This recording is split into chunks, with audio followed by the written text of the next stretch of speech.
I'm Rick Jones of FishBait Marketing and a partner at Engagement, and I'm glad you're with us today. I hope this online class will help you as we get back to work soon and selling more sponsorships for our events and our properties.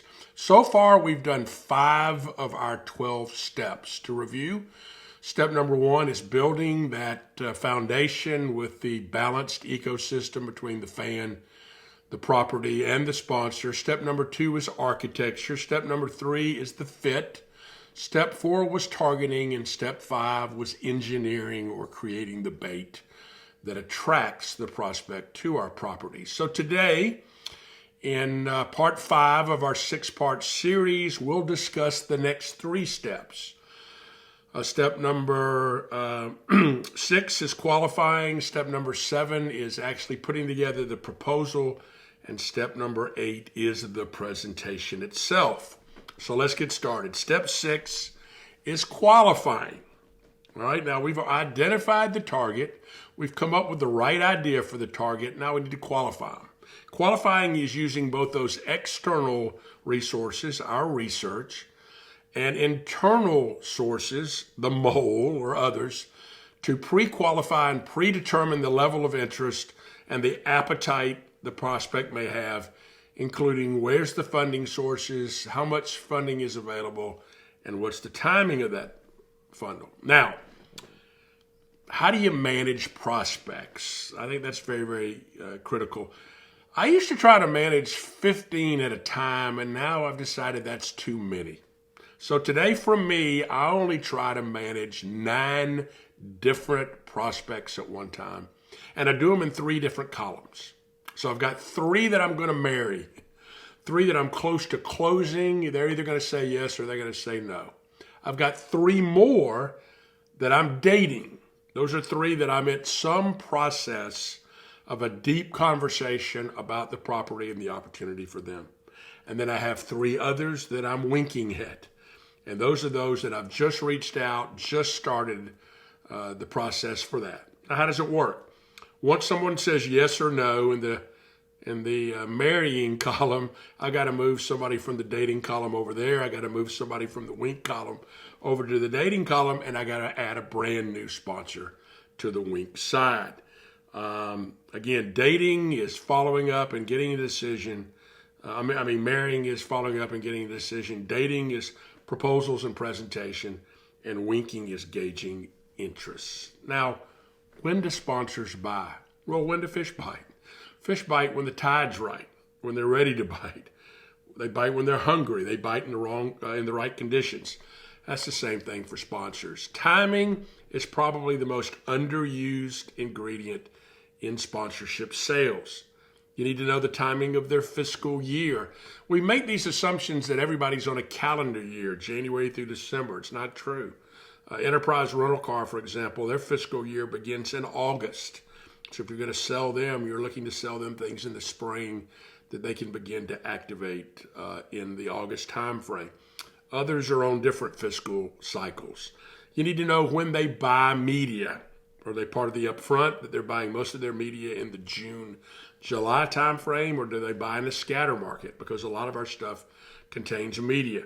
You need to know about their existing sponsorship contracts. What's the timing of those?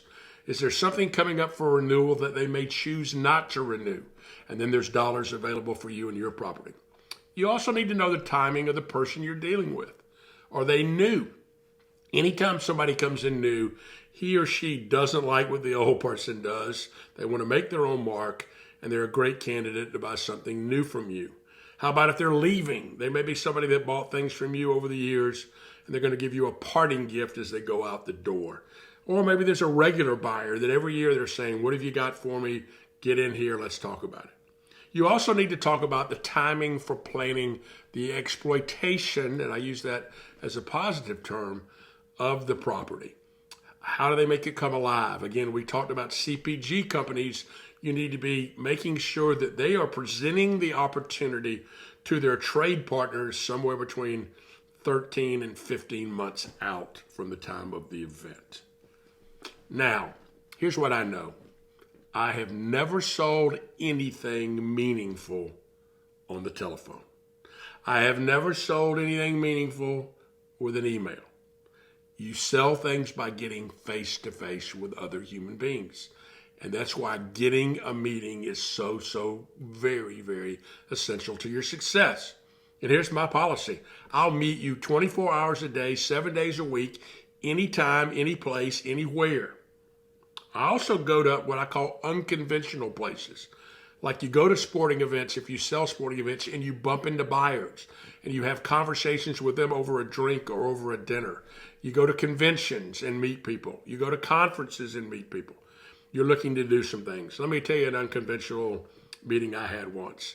I was trying to sell a sponsorship to an executive at Reebok for the Goodwill games that were, Turner Broadcasting had those games in 1994 in St. Petersburg, Russia.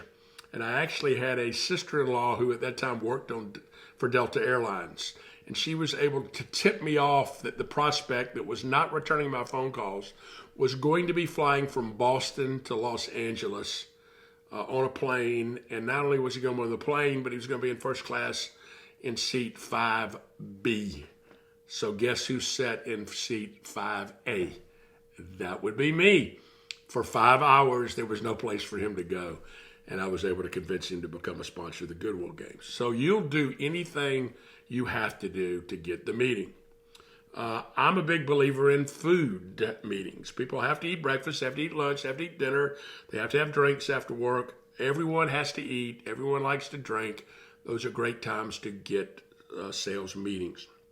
I'm also, again, a big believer in inviting prospects to the events that we're trying to sell or to other events, and so that you can sit with them and have a conversation. The best way I know, though, to get a meeting is to get someone that knows you well and knows the prospect well to broker the meeting, to say, hey, Rick Jones is a smart guy. Give Rick Jones 30 minutes of your time. And, you know, that's really critical. A lot of times it's a referral from someone else within the corporation. If there's one of their colleagues that says, hey, you ought to talk to Rick Jones, it gives you instant credibility. And sometimes there's somebody in the industry that will do that.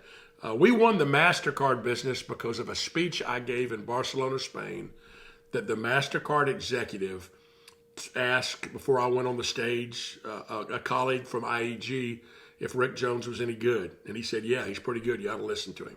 That led to us ultimately winning the MasterCard World Cup business.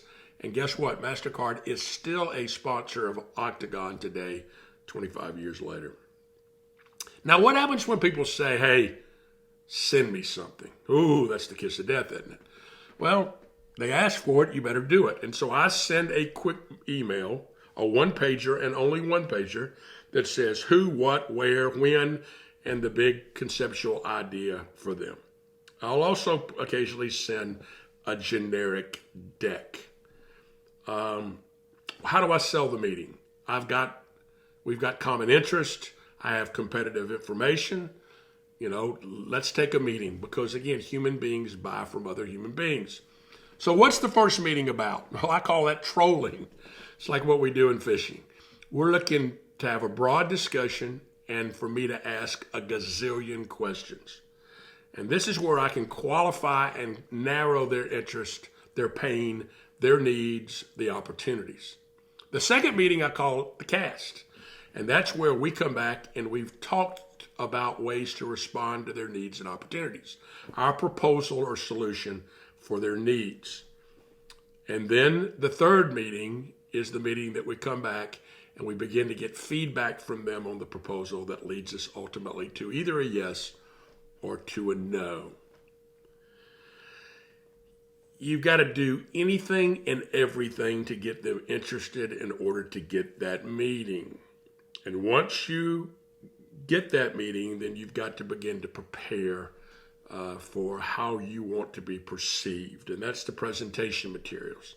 Often in advance, I'll send collaterals or newsletters or drive them to a web or social site. Often I will invite them to special events or show them highlights of special events around events. I'll also get testimonials from other sponsors that may reach out to them. And clearly, as I mentioned before, I'm going to get somebody that will introduce me to the prospect. So that's step number 6, which is getting a meeting, getting ready. Step number 7 is the proposal itself. Now, what have we said about the proposal? No packaged anything.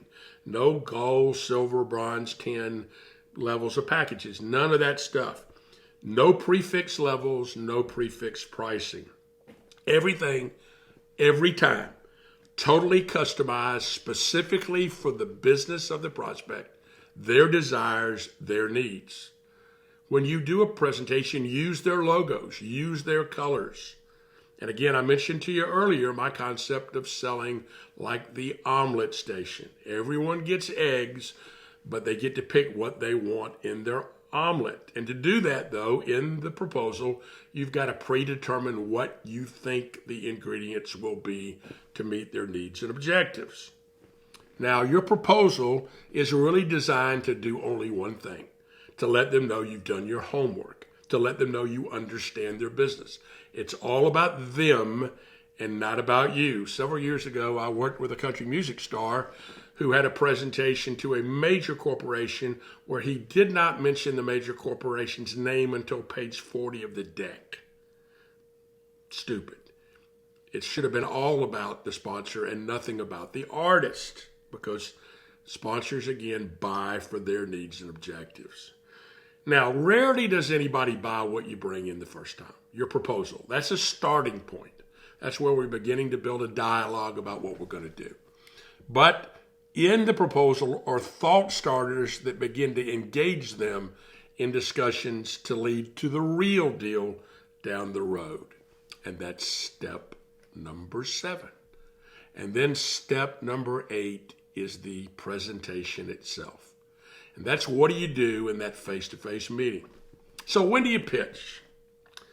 Never, ever on Monday. Here's what I know. All God's children hate Mondays, right? You hate Monday. I hate Monday. Use Mondays as a research planning day.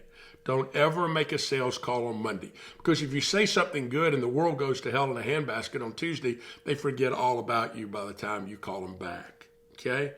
I'm a big believer in compartmentalizing days. So every Monday, I talk to all my property clients. I talk to our staff. I think, I plan. On Tuesdays, I schedule calls, do follow-ups, and write proposals. And then I sell on Wednesdays, Thursdays, and Fridays. What's my best day? Of course, Fridays. If all God's children hate Mondays, all God's children love Fridays. And I can go historically back to my records and show you that I've sold more things that started with a meeting on a Friday. And why not? Everybody's in a good mood. They'll often go home and think about what you proposed over Saturday and Sunday and nibble it, massage it, and get it into a position where they're ready to talk about it. I like Friday late mornings best, followed by lunch with them, and then, let them get out of the office a little earlier and think about it. Now, I'm not opposed to actually sending a presentation deck or a concept in advance.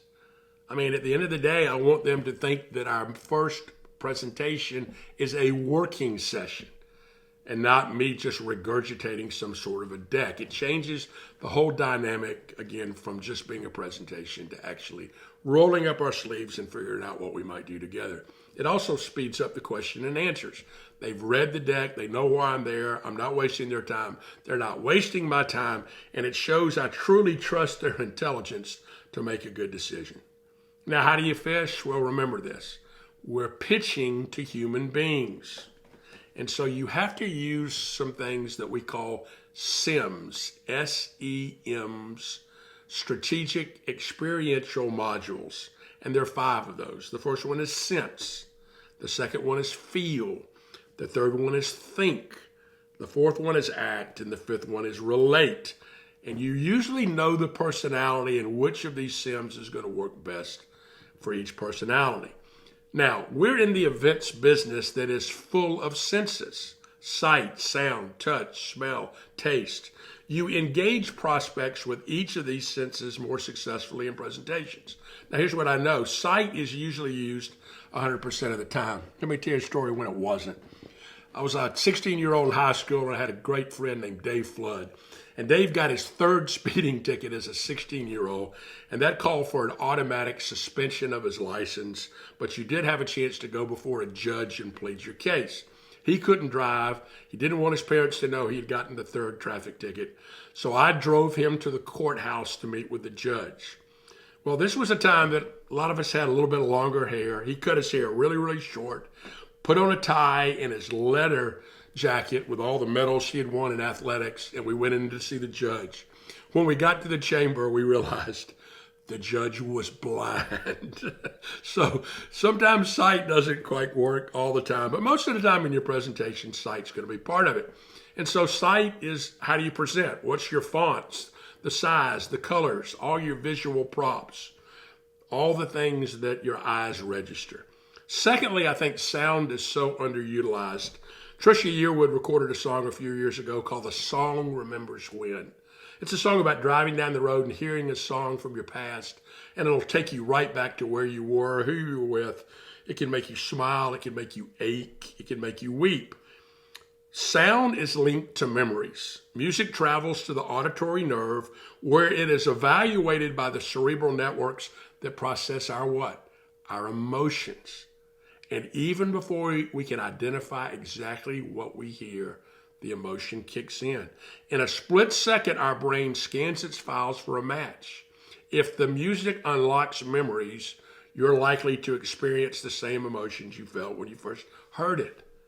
That's why we like to come in and play fight songs, or play country music, or play things that they relate to in a funny kind of way.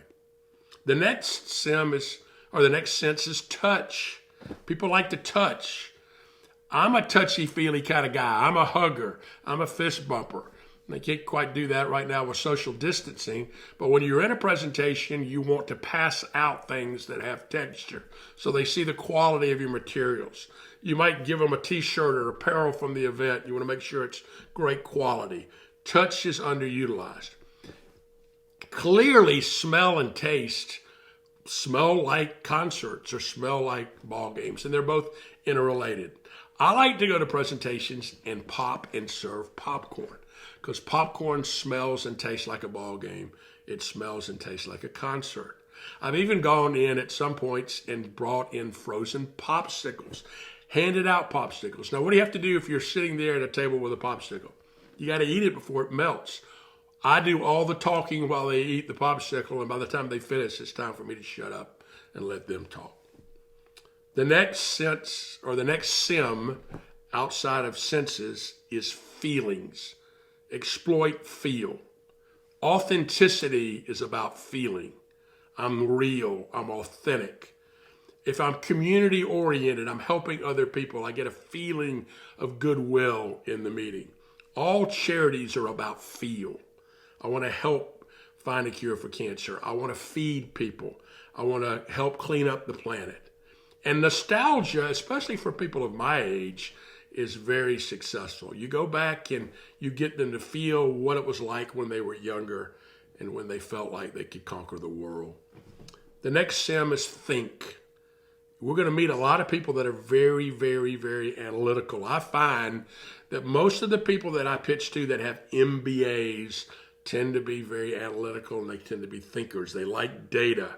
And so this is where I come in with turnkey solutions, instructional activities, talk about the technology, talk about how do you reach people online, talk about self-selection, how we get people to understand the thinking component. The next sim is act. And that's where you physically do something with the product. We can show them how they can do product demonstrations or trial at our events, how they can create events or events within events, how they can lead training sessions, how they can utilize social media to get people to actually do something. And the last sim is relate. That's Martha Stewart. Can you be like Martha? Or Michael Jordan with Gatorade, be like Mike. And this is where I come in and say, let me show you some case studies of how other brands have used what we have to successfully meet their business objectives. This is where I might have a guest lecturer as part of a sponsorship, or again, testimonials or connectivity via social media.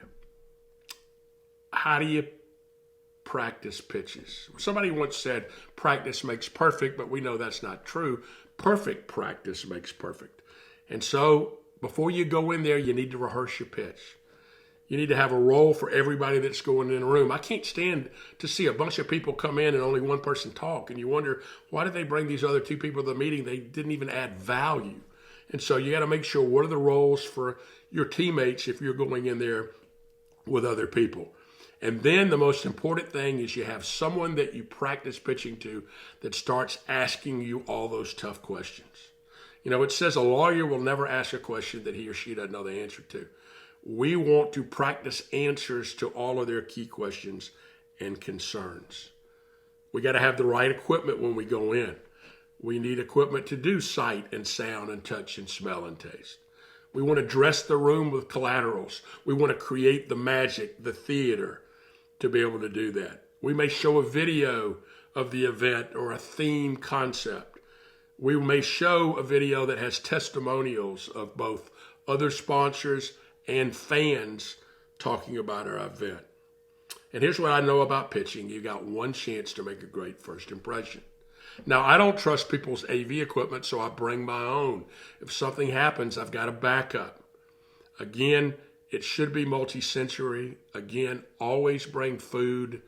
And again, I like to bring a thank you for meeting me, a little gift. And for me, I bring everybody a copy of my book, Analog Advice in a Digital World. It kind of changes the dynamic. They'll go, ooh, this guy wrote a book. He must be important. Well, that's not true. But the truth is, they think you're important because you have a book, and I bring my book. I'm not big on generic materials. They don't care about generic stuff. They care about them specifically. I bring that custom presentation. I leave behind both printed copies that can stay on somebody's desk, or I'll give them a zip drive of the actual presentation that they can load on their computer. Now, pitching's like dancing. You know, you got to read the room. You got to read the other person. When you dance with somebody else. You're dancing with the prospect here. I always talk about there's a reason God gave you 2 eyes, 2 ears, and 1 mouth. You need to watch the room. You need to read the room. You need to listen to what they're saying. And sometimes you get off script because you shouldn't just have a script. If they, the Jerry Maguire line, you had me at hello, if they have you, move on. I've been in presentations with guys where the customer said yes, and people would continue to talk. If they say yes, get out of the room. They said yes. Let's get out of there before you say something stupid and they begin to say no. And finally, I'm a big believer in what I call paint by numbers. Remember when you were a kid and you got a painting and it had numbers, and you would go back and number 1 was green and number 2 was red and number 3 was blue? Well, that's how you kind of have to present, because this is what happens. I come in and I present a painting of how I think the sponsor wants to see themselves in my event. But whose painting is that? And that's my painting, not their painting. And so I want to give them the outline of a painting, but ultimately I want them to paint their own painting, because that's what they're going to buy, their own painting. Now, how do you fish? How do you pitch? You got to be yourself. You can't take stripes off a zebra. Here's what I know about me, honestly. You either like me a whole lot or you don't like me a whole lot. Very rarely is anybody indifferent or undecided about Rick Jones.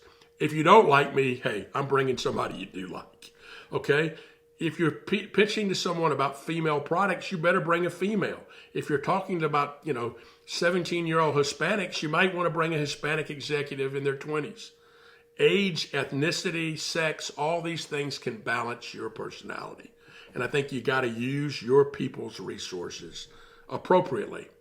Now, the question you have to ask yourself is, how likable are you? Do you express in the meeting common interest? Do you listen and show empathy? Do you have a positive attitude? Do you mostly come off as being authentic? Do you link your common interest? Are you credible? Are you knowledgeable? Are you insightful? Do you bring value? How's your storytelling? Everyone loves a story. And more importantly, everyone loves to see themselves in a story. Can you tell stories? Do you make an emotional connection? And then before you leave the room, do you articulate a next step? Now, when I recruited college basketball players, I never put down another school. When I was in the agency business and competed against other agencies for corporate accounts, I didn't put down other agencies. I'm not big into negative recruiting. So no put downs of the things that they're involved with as sponsors, even if you think they're not very good for them. I'm also a big believer in making allies with their agencies. Agencies can't say yes, but they can usually kill you if they want to. So you show an agency how they might make more money from the activity that you've proposed. I also like to answer questions, but I always like to save one question, even if I know the answer, for later. It's I'll get back to you, and I'll quickly then get back to them, showing responsiveness with the answer, and it gives me another chance to have a dialogue. Now, the dollar value of a deal is non-negotiable. I mean, we're not selling cars here. I'm not going to go in and say it's a $100,000 package and them say, oh, will you take 75? No, I've given you a $100,000 policy, package, but the terms are negotiable, okay?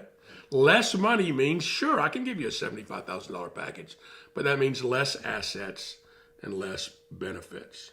Price is simply a function of value. And value is a combination of demand, availability, assets, those tangible assets, and also intangibles. I remember a few years ago when Steve Ballmer bought the Los Angeles Clippers NBA team, and everybody said he overpaid. Well, he did overpay, but not for him, because he had the money and he wanted the Clippers. And so that was the price for Steve Ballmer for the Clippers. That may not have been the price for somebody else for the Clippers. There are lots of alternatives in the marketplace. There are lots of places that they could be spending their money. And so you've got to make sure you're bringing the appropriate value. Now, I know this. You cannot raise prices without increasing something. You either increase the size of the audience, the size of the effectiveness, or additional assets. Again, price is non-negotiable, but assets and terms are negotiable. Now, here's kind of a rule, and there's exceptions to every rule, but this is a rule that I like about properties. I call it the 20-40-40 rule, okay? In selling a sponsorship, 20% of the sponsorship fee will fund the sales effort. It will either fund the agency making the sale with my commission, or if you have an internal sales group, their salaries and their benefits, 20%.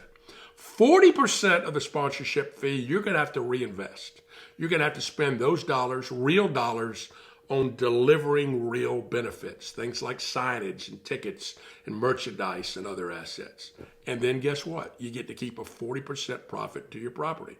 Not many businesses operate at a 40% profit margin. Now, what happens if they only have so much money to spend? What you do is you ask them if they'll spend that amount of money for the right package.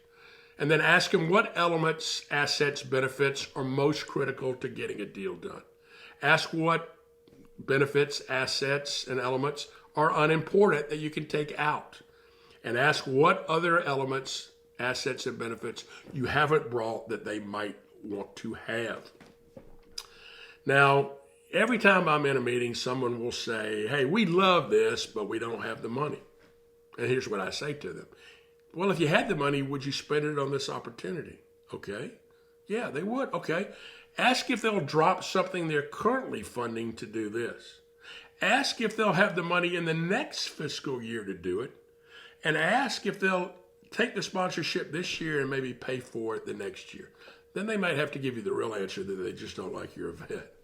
I'm also big on asking what other sources of money are available for this opportunity. Is there co-op money? Is there advertising money? Public relations money? Maybe employee relations or HR money? Or maybe there's money out of their foundation. And then you ask if we collectively can plan together to present this to other gatekeepers that have those funding sources. So that's my thoughts on the presentation itself. So here's your assignment coming out of this session. Take one of the prospects that you targeted from the last seminar and now develop a full and comprehensive proposal for that one prospect.